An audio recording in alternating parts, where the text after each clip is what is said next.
The EU seemingly ignoring Prime Minister Boris Johnson's 15th of October Brexit deal deadline.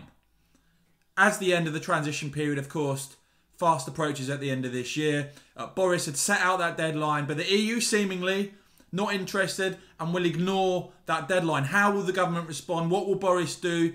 Will that deadline hold? I'm going to go through all of that in this report, guys. But if you could please start off by giving this video a big thumbs up, click subscribe and the bell. That really helps me out. And before we get started, I just wanted to tell you about the Brexit Biscuit. This little product here. I think it's important to support small British businesses where we can.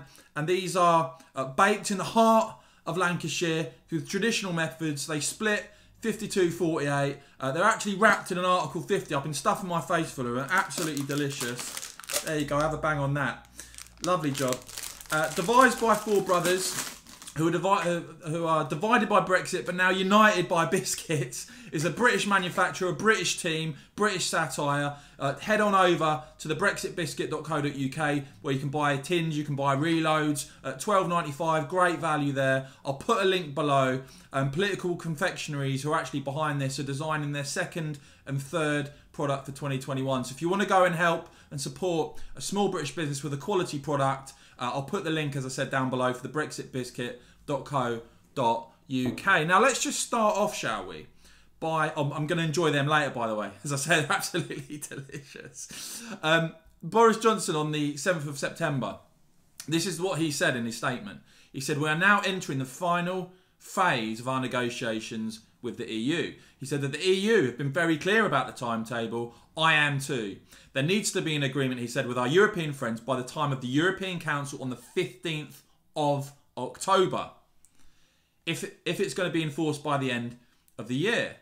So there is no sense, Boris said, in thinking about timelines that go beyond that point. If we can't agree by then I do not see that there will be a free trade agreement between us, and we should both accept that and move on.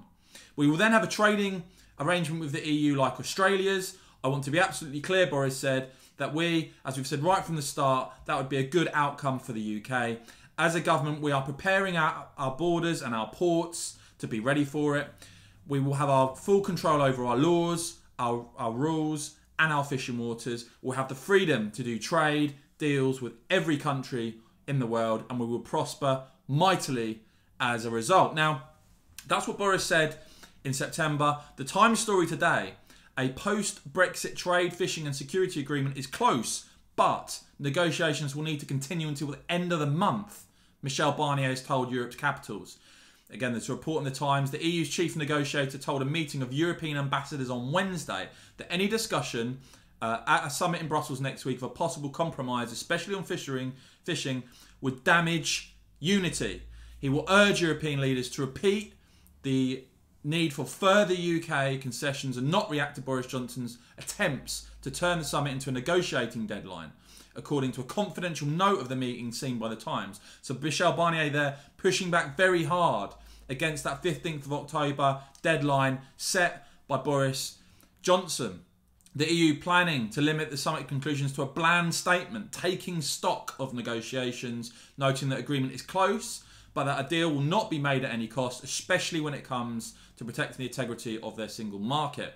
By restricting the scope of the summit discussion, Barnier hopes to avoid any debate over the compromises that he has already made or is planning to make because of the risk of unfavourable reactions. In talks with Lord Frost in Downing Street, Barnier will tell the UK's chief negotiator that the EU's main parameter for any agreement is a British concession on the level playing field subsidy controls. Of course, the level playing field, we've talked about it so many times on this channel. The EU still pushing for the UK to sign up to EU rules and restrictions to undercut, to block, to limit that Brexit competitive advantage. And, you know, the things we're hearing now, by the way, that's kind of, you know, I was saying it a long time ago, you're actually hearing some journalists and commentators say that, yes, the EU now clearly fears British businesses getting what they class as an unfair competitive advantage, what I class as a Brexit competitive advantage, by being unconstrained by EU rules. Why would you unconstrain yourself from EU rules and then hand the advantage back to the EU for the sake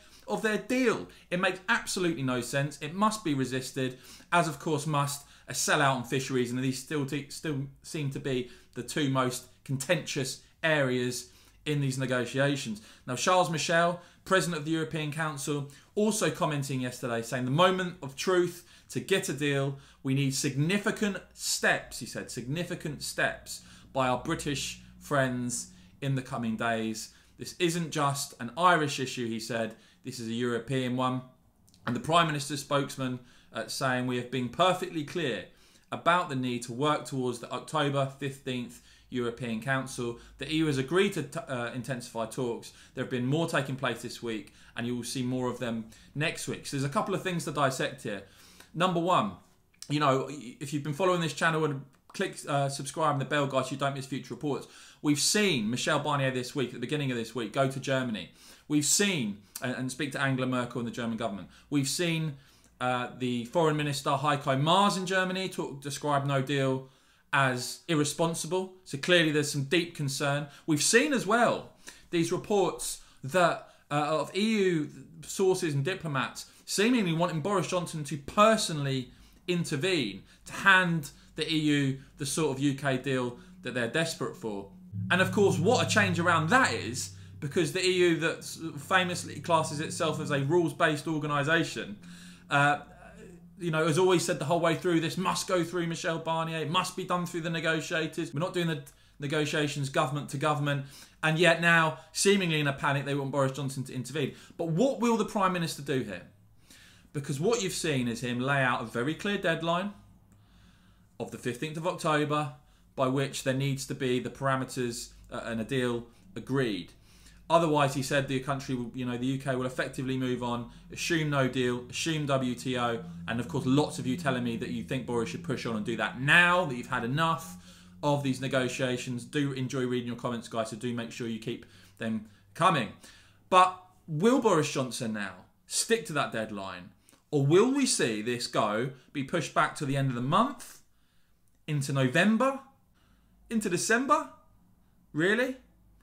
How far is the Prime Minister and the government willing to push this back to secure a deal? And are they going to cave in terms of the EU's demands? That's what we're going to have to keep an eye on as ever, guys. As you know, again, one of the rumours was a 3-year transition period on fisheries that would go to 2024. Another rumour that the UK will be, you know, as a condition of an EU deal, will have to submit still to the European Court of Human Rights, the European Convention on Human Rights, something that Home Secretary Theresa May even said we should leave in 2016, and the likes of Dominic Cummings have spoken out against. So there's lots in play here still. I know this has been rumbling on, but this is the critical moment now, because if there are to be concessions, if there is to be a sellout, or if there is to be the conclusion that a deal isn't possible and there'll be no deal, it will be very soon, as the transition period fast approaches, of course,